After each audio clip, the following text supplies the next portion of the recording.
sempre più grande, sempre più alta e bella. Siete o non siete i padroni della terra?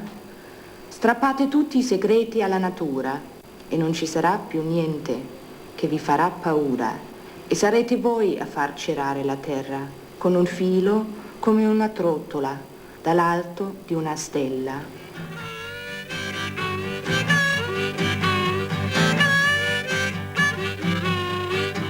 E quella stella sarà il quartier generale per conquistare quello che c'è ancora da conquistare. Da quella stella per tutto l'universo l'uomo si spazia per superare se stesso.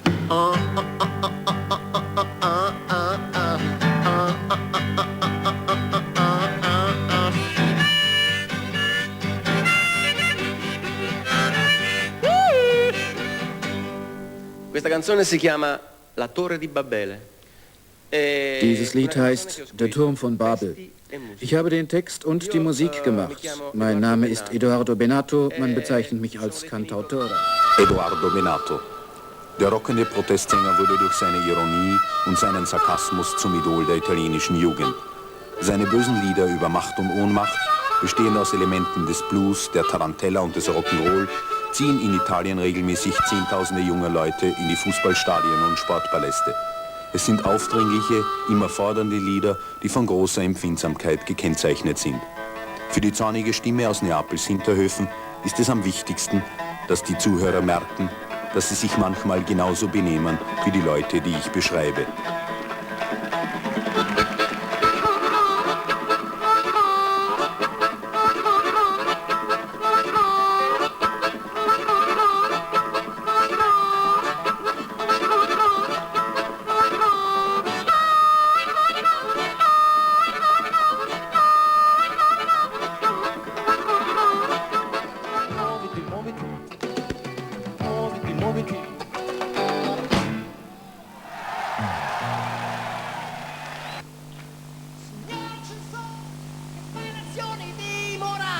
Herr Zensor, wer gibt dir die Anweisungen, Listen von Guten und Bösen herzustellen? Sei tu che dici quello che si deve e non si deve dire.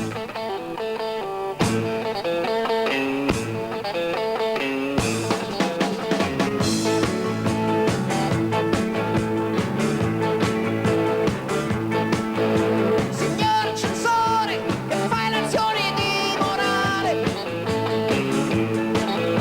Tu che hai l'appalto per separare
che si deve e non si deve dire.